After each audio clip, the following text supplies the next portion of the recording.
প্রায় সবকিছুই তো ঠিক ছিল, তবে মানুষের ক্ষমতার লোভ যেটা কোনো দিনই ঠিক ছিল না। বিশ্বজুড়ে প্রায় 1000টা রাজা শান্তিতে রাজত্ব করত, তবে সেই রাজকীয় পরিবারের ক্ষমতার লোভ যারা বেরিয়েছে একটার পর একটা গ্রহ সিস্টেমকে জয় করার জন্য। তাদের এই বিজয় যাত্রা চলছে, তবে এরই মাঝে কেউ একজন রাজা এবং রানীকে হত্যা করে দেয় এবং সেই রাজকীয় পরিবারের সম্পূর্ণ চিহ্ন মুছে যায়। ফলস্বরূপ এই বিশ্ব ব্রহ্মাণ্ডের কোনায় কোনায় যে গ্রহগুলো থাকে তাদের মধ্যে একটা আশার আলো তৈরি হতে থাকে এবং তারা রেভলিউশনের ডাক দেয়, তারা নিজেদের স্বাধীন ঘোষণা করার চেষ্টা করে। অন্যদিকে যেহেতু রাজপরিবারের আর কোনো চিহ্ন নেই, সেই কারণে সেখানে এক প্রাক্তন সৈন্য যার নাম হচ্ছে বেলিসেরিয়াস, সে নিজেকে রিজেন্ট বলে ঘোষণা করে এবং বেরিয়ে পড়ে গোটা বিশ্ব ব্রহ্মাণ্ড জয় করার জন্য।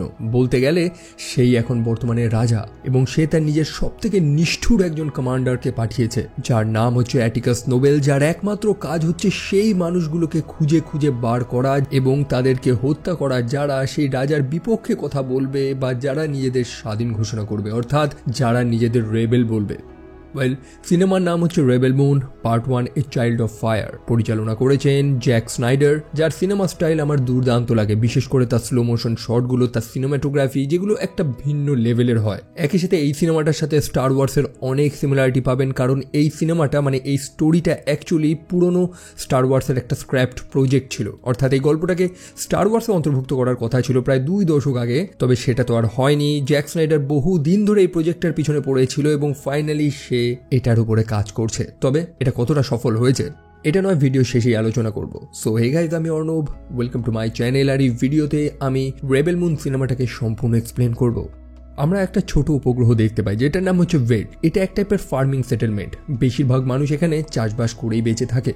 ওই যে আকাশে একটা বড় গ্রহ আমরা দেখতে পাচ্ছি না, যার চারপাশে দিয়ে বলয় রয়েছে, সেটার নাম হচ্ছে মারা, সেটারই উপগ্রহ এটা। আমরা একটা মেয়েকে দেখতে পাই যার নাম হচ্ছে কোরা, সেও এখানে চাষবাস করছে। মেয়েটা প্রায় কিছুদিন আগে এই গ্রহতে এসছে। তার একটা পাস্ট হিস্ট্রি রয়েছে, তার একটা ইতিহাস রয়েছে যেটার ব্যাপারে এই গ্রামের বহু মানুষ জানে না বা এই গ্রহের বহু মানুষ জানে না এবং আমরা অবভিয়াসলি জানি না। মেয়েটা সেখানে চাষবাস করছে, তার সাথে ঘোড়ার মতন আমরা আরেকটা প্রাণীকেও দেখতে পাই যে লাঙল টানছে। অ্যাকচুয়ালি এটা ঘোড়া না, এটা এই গ্রহের আর একটা নেটিভ প্রাণী যেটার নাম হচ্ছে উরাকি। সো কোরা নামক মেয়েটা চাষবাস করছে, সেই মুহূর্তে গানার নামক আরেকজন মানুষ এখানে চলে আসে কোরাকে ডাকার জন্য। আসলে সেই গ্রামে একটা ছোট গ্যাদারিং হচ্ছে। সেই গ্রামের যে লিডার বা যাকে ভিলেজ ফাদার বলা হয়, যার নাম হচ্ছে সিন্ড্রি, সে মানুষদের একত্রিত করে জানাচ্ছে যে এই ঋতুতে তাদের চাষবাস ভালো হয়েছে এবং তারা পরবর্তী সময়ের জন্য বেশ কিছুটা রিজার্ভ করতে পারবে, অর্থাৎ জমিয়ে রাখতে পারবে। আসলে এই গ্রহের পরিবেশটা একেবারেই ভালো না, সুইটেবল না চাষবাসের জন্য। সেখানে এরকম একটা খবর তাদের কাছে সত্যি খুবই দারুণ, সেই কারণে মানুষেরা সেলিব্রেট করছে। সেখানে ডেন নামক একটি মানুষও ছিল যে কোরাকে পছন্দ করে, তবে কোরা এক্ষেত্রে কোনো উৎসাহ দেখায় না। আমরা হ্যাগেন নামক আরেকজন মানুষকেও দেখতে পাই যে কোরাকে আশ্রয় দিয়েছে। অ্যাকচুয়ালি বহুদিন আগে কোরাকে একটা ভাঙাচোরা স্পেসশিপের মধ্যে পাওয়া গিয়েছিল। যেমনটা বলেছিলাম, কোরা কিন্তু এই গ্রহের না, সে বাইরে থেকে এসেছে। তবে হ্যাগেন নামক এই মানুষটা কোনো দ্বিধা না করে এই মেয়েটাকে আশ্রয় দিয়েছে এবং কোরা তার জন্য কৃতজ্ঞ। পরের দিন সকালে রোজকারের মতনই কোরা গেছে চাষবাস করার জন্য। তবে আকাশে সে যে জিনিসটা দেখতে পায় সেটা দেখে সে রীতিমতো কেঁপে ওঠে। একটা বৃহৎ ইম্পেরিয়াম ড্রেডনট। সেটা দেখে তৎক্ষণাৎ কোরা একটা ঘন্টা বাজাতে থাকে, যেটা একটা ওয়ার্নিং সাইন, সে মানুষদের সাবধান করে দিচ্ছে। অন্যদিকে মানুষেরা তারা তো জানে না যে এই বৃহৎ ইম্পেরিয়াম ড্রেডনটটা এখানে কি করছে, মানে তাদের গ্রহতে আসার কারণটাই বাকি। ওয়েল, যারা বুঝতে পারছে না তাদেরকে বলে দিই, যেমনটা আপনারা জানেন, সে বেলোরেসিয়াস যে নিজেকে এখন রাজা বলে ঘোষিত করেছে, সে বেরিয়েছে গোটা বিশ্ব জয় করার জন্য এবং তাদের আয়ত্তের মধ্যে যতগুলো সিস্টেম, যতগুলো গ্রহ রয়েছে সবকটাকে একত্রিত করে তারা নাম দিয়েছে মাদার ওয়ার্ল্ড। এবং সেই মাদার ওয়ার্ল্ডের সৈন্যরাই, যাদেরকে ইম্পেরিয়াম বলা হয়, তারা এই গ্রহের লো অরবিটে নেমে এসেছে। গ্রামের লিডার সিন্ড্রি সে রীতিমতো ভয় পেয়ে গেছে। অন্যদিকে গানার নামক আরেকজন মানুষ, সে মনে করছে যে হয়তো সেই মানুষগুলো এখানে এসেছে ব্যবসা করার জন্য, যেটা অবশ্যই তাদের গ্রামের জন্যই ভালো হবে। তবে কোরা নামক সেই মেয়েটা, সে তো জানে যে এই মানুষগুলো এখানে কি করতে এসেছে, তারা এই স্থানটাকে ধ্বংস করতে এসেছে।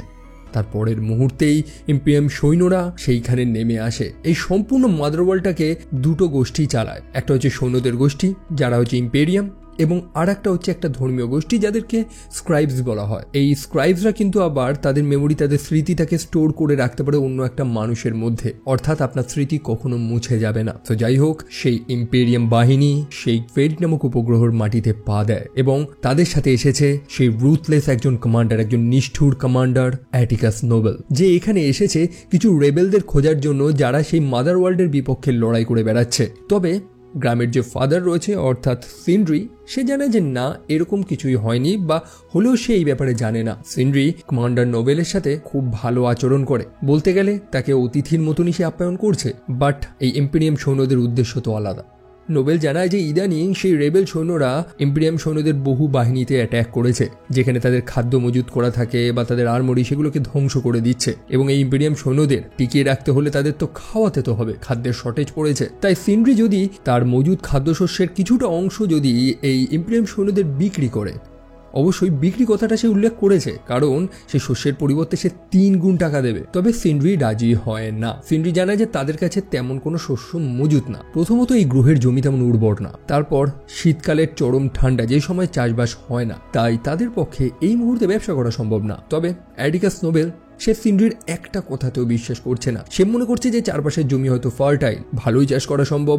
এছাড়াও গ্রামের মানুষদের দেখে হৃষ্টপুষ্ট মনে হচ্ছে যেন তারা খুব ভালোই খেতে পায়। অবশ্যই খাদ্যের অভাব তো এদের হয় না। তবে অন্যদিকে গানার নামক সেই মানুষটা, সে কমান্ডার নোবেলকে বলে ওঠে যে সিন্ড্রি তাদের মিথ্যে কথা বলছে, তাদের গুদামে যথেষ্ট শস্য মজুত রয়েছে। বলতে গেলে আগের 2 ঋতুর থেকে এইবার তাদের চাষ আরো ভালো হয়েছে। এখন কমান্ডার নোবেল সে কার কথাটা বিশ্বাস করবে? গ্রামের লিডার এক রকমের কথা বলছে, অন্যদিকে গানার নামক সেই মানুষটা এক রকমের কথা বলছে। ওয়েল, যে যাই বলুক, কমান্ডার নোবেল এখানে ব্যবসা করতে তো আসেনি, সে ছিনিয়ে নিতে এসেছে। আর যেটার প্রমাণই সে তখন দেয়।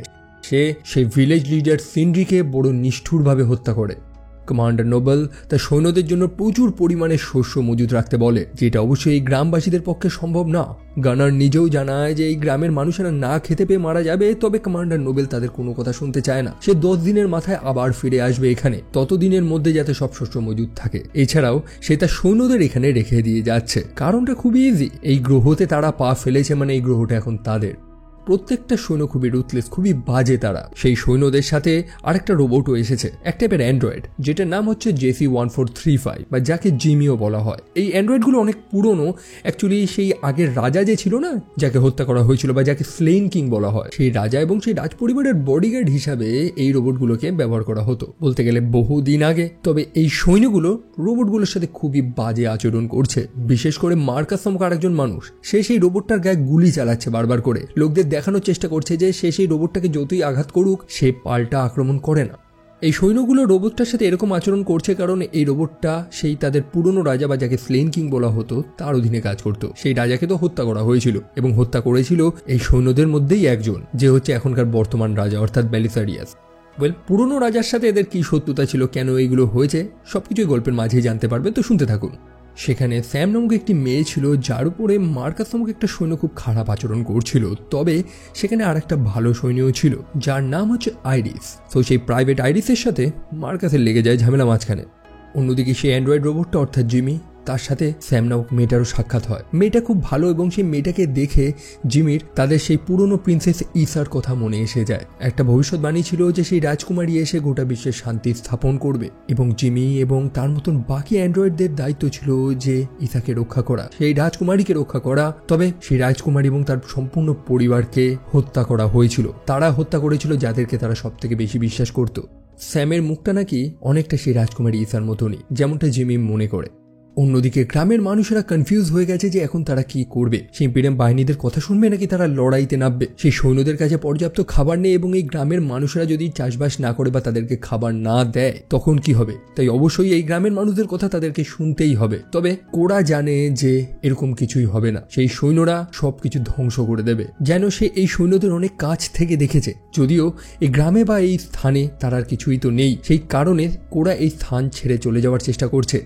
হেগেন তাকে অনেকবার আটকানোর চেষ্টা করে, হয়তো তাদের লড়াই করা উচিত, প্রত্যেকে একত্রিত হলে হয়তো তারা এই লড়াই জিতে যেতেও পারে। তবে কোরা তো জানে যে এটা সম্ভব না। অন্যদিকে সেই সৈন্যরা রাতের বেলা সেই স্যাম নামক সেই মেয়েটাকে ধরে তার উপর টর্চার করার চেষ্টা করে, তার সাথে খারাপ জিনিস করার চেষ্টা করে। একটা ভালো সৈন্য সেখানে ছিল যার নাম হচ্ছে অ্যারিস, সে সেই বাকি সৈন্যদের আটকানোরও চেষ্টা করে। সেই সৈন্যদের যে বস রয়েছে সেও কম খারাপ না। আশার আলো যখন সম্পূর্ণ নিভে যায় তখন সেই মুহূর্তে কোরা সেখানে চলে আসে। সে ভেবেছিল যে সবকিছু ত্যাগ করে তো চলে যাবে, তবে এই খারাপ জিনিসটাকে সে হতে দিতে পারে না। সে সেখানে লড়াই করা শুরু করে এবং প্রত্যেককে হত্যা করে দেয়। বাকি একজনই থাকে, সেটা হচ্ছে তাদের বস। তবে লাস্টে সেই রোবটটা অর্থাৎ জিমি সেই বসকে হত্যা করে ফেলে। সেই বস কিন্তু জিমিকে অনেকবার আদেশ করেছিল, তা সত্ত্বেও জিমি তার কথা শোনে না, যেটা ইন্ডিকেট করে যে এই অ্যান্ড্রয়েডগুলো নিজেদের মতন করে চিন্তা করা ডেভেলপ করে নিয়েছে। যাই হোক, তারা সাময়িক জয় পেলেও কমান্ডার অ্যাক্টিকাস নোবেল সে তো বলেছে যে 10 দিনের মাথায় সে ফিরে আসবে। সে যখন জানতে পারবে যে তার সৈন্যরা মারা গেছে তখন কি হবে? এই গ্রামের মানুষদের বাঁচানোর জন্য তাদের বাইরে থেকে সাহায্য জোগাড় করতে হবে, আর সেটা আনার জন্যই কোরা এবং গানার তারা দুজন বেরোচ্ছে। হেগেন তখন কোরাকে এক টাইপের বন্দুক দিয়ে দেয় যেটা সেই ইম্পিরিয়াম সৈন্যরা ব্যবহার করে। কোরার প্লেনটা যেখানে ক্র্যাশ করেছিল, মানে যেখানে কোরাকে পাওয়া গিয়েছিল সেখানে সেই বন্দুকটাও পাওয়া গিয়েছিল। যেমনটা বললাম, কোরা কিন্তু এই গ্রহের না, সে বাইরে থেকে এখানে এসেছে। একটা সময় তো গানার তাকে জিজ্ঞেস করে যে সে এত সুন্দর লড়াই করা শিখলো কোথা থেকে। আসলে সময়টা বহুদিন আগে। কোরা একটা অন্য গ্রহের বাসিন্দা ছিল, তবে সেই গ্রহে এই ইম্পিরিয়াম সৈন্যরা আক্রমণ করে সেটাকে সম্পূর্ণ ধ্বংস করে দেয়। প্রত্যেকটা মানুষকে যেখানে হত্যা করে ফেলা হয় সেখানে কোরাকে হত্যা করা হয়নি।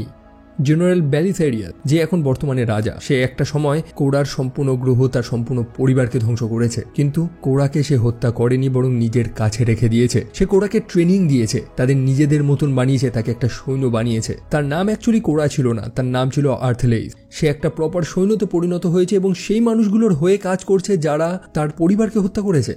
সেই মিলিটারিতেই কোরা তার ভালোবাসাকে খুঁজে পায় এবং এক যুদ্ধেই সে তার ভালোবাসাকে হারায়। তাই এইসব ধ্বংস, কিছু হারিয়ে যাওয়া, এইগুলোর বেদনা তার মধ্যে আর নেই। সেই জন্যই তো কোরা জানে যে সেই সৈন্যরা এই গ্রহবাসীদের সাথে কি কি করবে। পরের দিন তারা পোর্ট সিটিতে গিয়ে পৌঁছায়, যেটা সেই গ্রহের আলাদা একটা প্রভিন্স। তারা দুজন ব্লাড এক্সদের খুঁজছে। ব্লাড এক্স যে বাহিনী রয়েছে তারা হচ্ছে রেবেল, অর্থাৎ তারা এই ইম্পিরিয়াম সৈন্যদের বিরুদ্ধে লড়াই করে বেড়াচ্ছে। এখন কোরা এবং তার গ্রামের লোকেদের কেউ যদি সাহায্য করতে পারে তাহলে সেটা ব্লাড এক্স ছাড়া আর কেউ না। বহুদিন আগে গানার সেই ব্লাড এক্সদের বেশ কিছু শস্য বিক্রি করেছে। একজন মানুষের থ্রুতে সেই ব্লাড এক্সদের সাথে তার পরিচয়টা হয়েছিল, তবে সেই মানুষটাকে ইম্পিরিয়াম সৈন্যরা তুলে নিয়ে চলে যায়। তারপর তারা দুজন একটা বারে গিয়ে পৌঁছায় যেখানে স্যামিয়ন নামক আরেকটা চরিত্রকেও আমরা দেখতে পাই। এটা একটা ভিলেন চরিত্র, অর্থাৎ সেই ইম্পিরিয়াম সৈন্যদের একজন গুপ্তচর, এবং তার মুখটা হুবহু লর্ডস অফ দ্য রিং এর সেই ক্যারেক্টারটার মতন, যেটা নিয়ে ইন্টারনেটে বেশ কিছু মিমও ছড়িয়েছিল। যাই হোক, সেই ব্লাড এক্সদের তো খুঁজে পাওয়া যাচ্ছে না, তবে আর একটা মানুষও এদের সাহায্য করতে পারে, সেটা হচ্ছে জেনারেল টাইটাস। অ্যাকচুয়ালি সেই জেনারেল টাইটাস একজন এক্স ইম্পিরিয়াম ছিল, তবে নিজেরই সৈন্যদের সাথে সে বেইমানি করে। অ্যাকচুয়ালি ব্যাটেল অফ সারাউতে সেই জেনারেল টাইটাস এবং তার সৈন্যরা ইম্পিরিয়ামদের এগেনস্টে চলে যায়, অর্থাৎ মাদারল্যান্ডের হয়ে সে আর কাজ করবে না, যার ফল তাকে ভোগ করতে হয়। তার সব সৈন্যদের হত্যা করে দেওয়া হয় এবং সেই জেনারেলকে আউটকাস্ট করা হয়, তাকে তার নিজের বাসস্থান থেকে তাড়িয়ে দেওয়া হয়। জানা গিয়েছে যে সে এই মুহূর্তে পোলুক্স নামক একটা গ্রহতে রয়েছে, তবে সেখানে যাওয়ার জন্য তাদের তো একটা বাহন প্রয়োজন। সেই বারে কাই নামক আরেকজন মানুষও ছিল যে তাদেরকে সাহায্য করবে বলে রাজি হয়ে যায়। এখন কাই তাদেরকে কেন সাহায্য করছে, কি ব্যাপার, এত কিছু প্রথমে স্পষ্ট হয়নি। তারপরে তারা নিউ বডি নামক আরেকটা গ্রহতে গিয়ে পৌঁছায়। সেখানে তারাক নামক আরেকজন মানুষ রয়েছে যে হয়তো কোরা এবং তার বন্ধুদের সাহায্য করতে পারে, তবে তারাককে একটা স্থানে আটকে রাখা হয়েছে। সে দাস হিসেবে কাজ করছে। একটা মানুষ তাকে কিনে নিয়েছে যার নাম হচ্ছে হিকম্যান। সেই টারাক কিন্তু যেমন তেমন কোনো মানুষ না, সে একজন রাজপুত্র ছিল সামানড্রাই নামক আর একটা গ্রহের। তবে তার সাথে মাদারওয়ার্ল্ডের একটা ঝামেলা ছিল, তারই দাম তাকে চোকাতে হয়। তার পরিবারের ওপরে অনেক টাকার ঋণ পড়ে যায়, বেচারা সেই ঋণ তো শোধ করতে পারে না, সেই কারণে একটা দাসে পরিণত হয়েছে। তাই হিকম্যান তাকে সহজে তো ছাড়বে না, তবে সে একটা চুক্তি দিয়েছে। সেখানে একটা অদ্ভুত দেখতে জন্তু ছিল যেটাকে পোষ মানানো একেবারেই যায় না। এই জন্তুটাকে বেনিংস বলা হয়, তবে তার একটা নামও রয়েছে যেটা হচ্ছে বিটরাইস। এখন টারাক যদি সেই জন্তুটাকে পোষ মানিয়ে দিতে পারে তাহলে হিকম্যান টারাককে সম্পূর্ণ মুক্ত করে দেবে। আর কি, কথা মতন টারাক তার জীবনের বাজি রেখে সেই জন্তুটাকে পোষ মানায়, তার পিঠে চড়ে বসে, যেটা একেবারেই অসম্ভব ছিল। মোটামুটি টারাকের কাছে বিস্টদের মানে জন্তুদের টেম করার মতন এবিলিটিস রয়েছে। যাই হোক, সে তার কাজ তো পূরণ করেছে, এখন সে সম্পূর্ণভাবে ফ্রি। এখন কোরা এবং তার বন্ধুরা টারাককে নিয়ে যেতে পারবে। টারাক অবশ্যই কোরা এবং তার বন্ধুদের সাহায্য করবে, কারণ তাদের মতন টারাকও তো সেই ইম্পেরিয়াম সৈন্যদের ঘৃণা করে।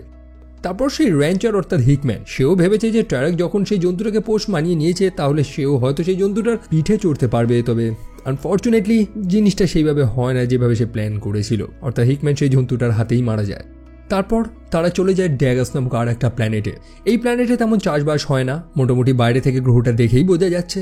বরং এই গ্রহতে কোবাল্ট মাইনিং হয়, কোবাল্ট চাষ করা হয়, যেটা অবশ্যই একটা মূল্যবান ধাতু। এখানে তারা সাক্ষাৎ করে নেমেসিস নামক আর একটা চরিত্রের সাথে, সেও সেই ইম্পেরিয়ামদের খুবই ঘৃণা করে। ইভেন প্রায় 15টা কি 16টা প্রায় হাই র্যাঙ্কিং ইম্পেরিয়াম অফিসারদের সে হত্যা করেছে। হত্যা করার কারণও রয়েছে, কারণ সেই সৈন্যদের কাছেই তো সে তার নিজের পরিবার, নিজের বাচ্চাটাকে হারিয়েছে। অন্যদিকে সেই গ্রহতে আর একটা সমস্যাও ছিল, সেটা হচ্ছে সেখানে মাকড়সার মতন এক টাইপের জন্তু ছিল যে বহু মানুষ বাচ্চাদের হত্যা করে বেড়াচ্ছে। এই জন্তুগুলোকে ওগুমো বলা হয়, তবে তার একটা নামও রয়েছে, সেটা হচ্ছে হারমাডা। এবং সে একটা বাচ্চাকে ধরে রেখেছে তাকে হত্যা করবে বলে, কারণ এই মানুষদের কারণেই সেই জন্তুটার পুরো পরিবারটা ধ্বংস হয়েছে। অ্যাকচুয়ালি যেমনটা বললাম যে এই গ্রহতে মানুষদের তো বসবাস একেবারেই সম্ভব না, কিছুই নেই। তবে পাহাড়ের ফাঁকে ফোকরে গুহাতে এই জন্তুগুলো বসবাস করতো। বলতে গেলে এই জন্তুটা হচ্ছে এই গ্রহের নেটিভ, তারা আগে বসবাস করতো। তবে মানুষরা এসে গুহাগুলো ধ্বংস করতে থাকে, এই জন্তুগুলোর সম্পূর্ণ চিহ্ন মুছে দেয় মানুষেরা। বলতে গেলে এই হারমাডা সে হচ্ছে একটা লাস্ট ওগুমো। তবে সেই ছোট্ট বাচ্চাটাকে বাঁচানোর জন্য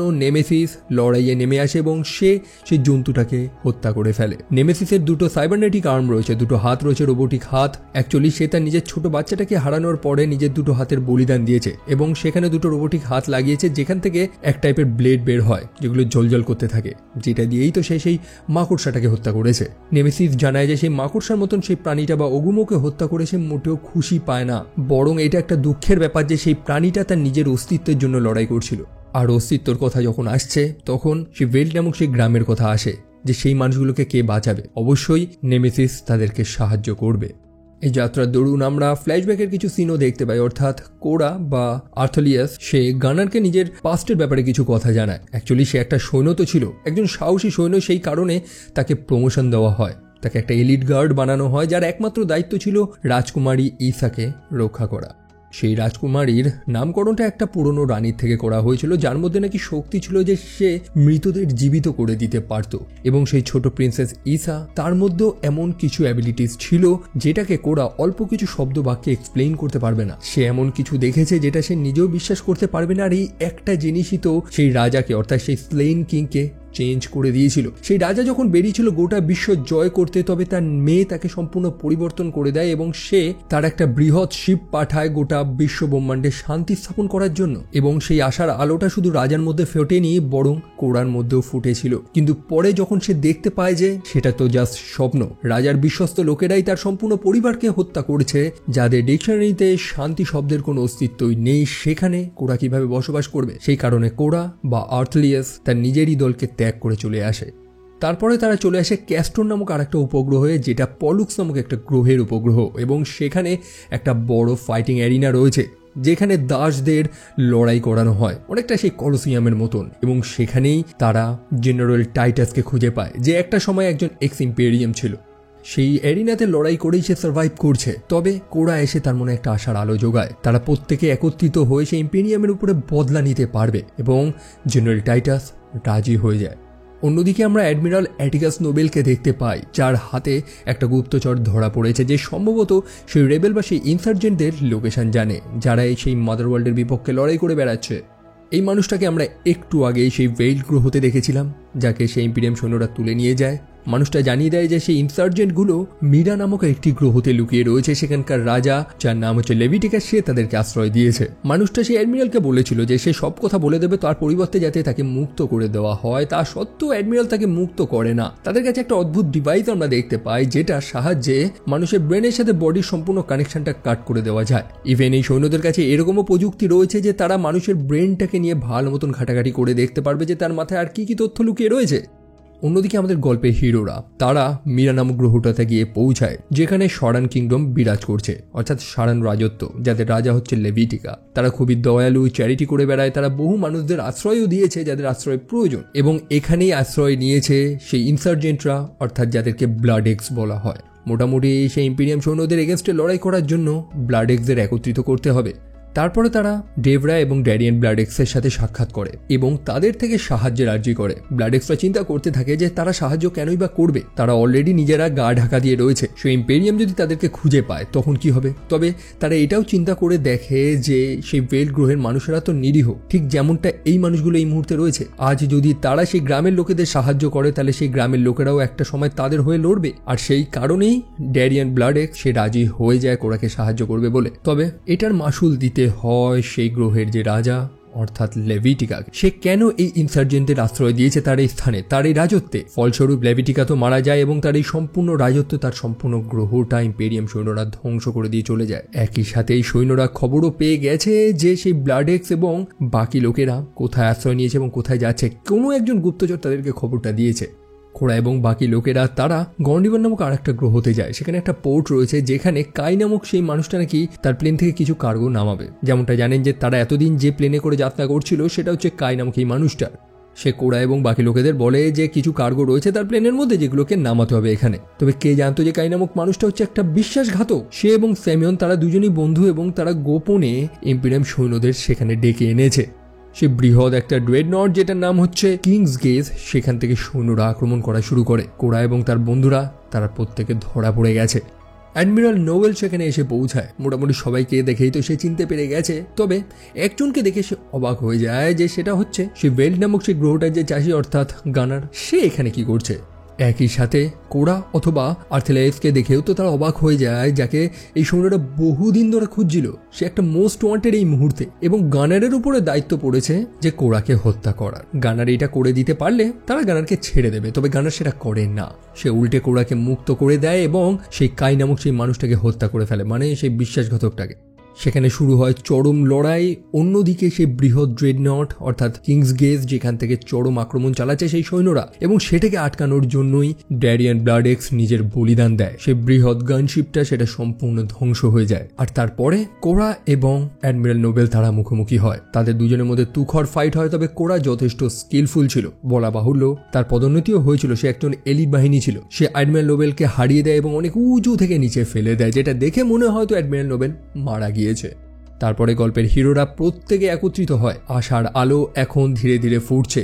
তারা যে স্বপ্নটা দেখছে হয়তো সেটা সম্পন্ন হবে। ইনসার্জেন্টদের সংখ্যা আরো বাড়ছে। অবশেষে তারা ওয়েট নামক সেই গ্রহটাতে গিয়ে পৌঁছায়। কোরা এতদিন সেই স্থানটাকে নিজের বাসস্থান মনে করতো না, তবে এখন সে সেটাকে নিজের ঘর বলে মনে করে। আমরা জিমি নামক সেই অ্যান্ড্রয়েডটাকেও দেখতে পাই। সে যথেষ্ট এভলভ হয়ে গেছে এবং সম্ভবত সেই কালচার সেই মানুষগুলোর সাথে সে অ্যাডজাস্ট করে নিয়েছে। তবে অন্যদিকে অ্যাডমিরাল অ্যাটিকাস নোবেল, সে কি সম্পূর্ণভাবে মরেছে দেখে তো মনে হচ্ছিল, তবে সেই ধর্মীয় গোষ্ঠী অর্থাৎ স্ক্রাইবসরা তার বডিটা উদ্ধার করে নিয়ে আসে। তার সেই রক্তাক্ত শরীরের মধ্যে নানান ধরনের তার লাগানো হয় এবং তাদের কাছে এমনও প্রযুক্তি রয়েছে যেটার সাহায্যে তারা অ্যাটিকাস নোবেলকে রিভাইভ করে ফেলে। প্রথমে দেখতে পাই যে অ্যাডমিরাল নোবেল একটা অ্যাস্ট্রাল ফর্মে চলে গেছে, অর্থাৎ তার শরীরটা তো এখানে রয়েছে, তবে তার মস্তিষ্ক, তার চেতনা সেটা একটা ভিন্ন স্থানে, যে স্থানে সে তাদের রাজা ব্যালিসারিয়াসের সাথে সাক্ষাৎ করে। সে রাজাকে জানায় যে সেই মেয়েটাকে, মানে তার মেয়েকে সে দেখতে পেয়েছে, এবং সেই রাজা তাকে একটা ফাইনাল আদেশ দেয় যে সেই রেবেলদের একেবারে নির্মূলভাবে ধ্বংস করবে, এবং সেই মেয়েটা অর্থাৎ আর্থলাইস তাকে যাতে জীবিত সে ধরে আনে সেই রাজার কাছে। আর তারপরেই নোবেল তার সেই অ্যাস্ট্রাল ফর্ম থেকে নর্মাল অবস্থায় ফিরে আসে এবং সে জেগে উঠেছে, সে জানে বেঁচে গেছে। আর মোটামুটি এটুকুনি শোনার পর তো আশা করি বুঝেই গেছেন যে এটা তো জাস্ট শুরু, আসলি পিকচার আভি বাকি হ্যায়। ওয়েল, এটাই ছিল রেবেল মুন পার্ট 1 এর চাইল্ড অফ ফায়ারের স্টোরি, এবং আমাদের অপেক্ষা করতে হবে এর পার্ট 2 যেটার নাম হচ্ছে দ্য স্কার গিভার, সেটা রিলিজ হওয়া পর্যন্ত। এখন কথায় আসি যদি স্টোরিতে, তো যেমনটা বললাম স্টার ওয়ার্সের সাথে হুবহু সিমিলারিটি পাবেন। এটার স্টোরি ওয়াইজ আমার ভালো লেগেছে, বিশেষ করে ইন্টারগ্যালাকটিক স্টোরিগুলো আমার পছন্দ হয়। বাট যেটাতে ব্যর্থ হয়েছে এই সিনেমাটা সেটা হচ্ছে প্রত্যেকটা চরিত্রকে ফুটিয়ে তুলতে। স্টোরি অনেক বড়, একগুচ্ছ প্ল্যানেট, সিস্টেম, সবকিছু খুব তাড়াতাড়ি দেখানো হয়েছে। এই সিনেমাটা অর্থাৎ এর প্রথম পার্টটা মানুষদের ভালো মতো এক্সপ্লেন করতে হলে অ্যাটলিস্ট সিনেমাটা 3 কি 3.5 ঘন্টার হওয়ার প্রয়োজন ছিল। বিকজ বহু মানুষ যারা ক্যাজুয়ালি সিনেমাটাকে দেখবে তাদের অর্ধেক জিনিস মাথার উপর থেকেই যাবে, কারণ তারা এর পাস্ট হিস্ট্রি অ্যাকচুয়ালি কেন হচ্ছে কি হচ্ছে সেটা জাস্ট বুঝবে না। মানে মোটমাট কথা হচ্ছে, আপনি যখন একটা নিজস্ব স্টার ওয়ার্স ইউনিভার্স তৈরি করছেন তাহলে সেটাকে একেবারে প্রপারলি করুন, একেবারে শুরু থেকে করুন। এতে আমারও খাটনিটা একটু কম হতো, মানে হাজার একটা জায়গা থেকে সার্চ করে করে ইনফরমেশন আমার জোগাড় করতে হতো না। বাট এটাই তো মজা এই কাজে, নইলে মুভি এক্সপ্লেইনড শব্দটার কোনো মানেই তো থাকতো না। Well, this is it guys. আপনাদের ওপিনিয়ন্সগুলো ডেফিনেটলি কমেন্ট সেকশনে জানাবেন, এবং আমার সোশ্যাল সাইটগুলো ফলো করতে একদমই ভুলবেন না, বিশেষ করে আমার ইনস্টা এবং ফেসবুক পেজে, যেখানে আমি রেগুলার নানান আপডেটস দিই। এবং এই ভিডিও আমি আপাতত এইটুকুনি রাখছি। দেখা হচ্ছে আবার পরের আরেকটা ভিডিওতে। টিল দেন ভালো থাকবেন, সাবধানে থাকবেন, take care and bye by.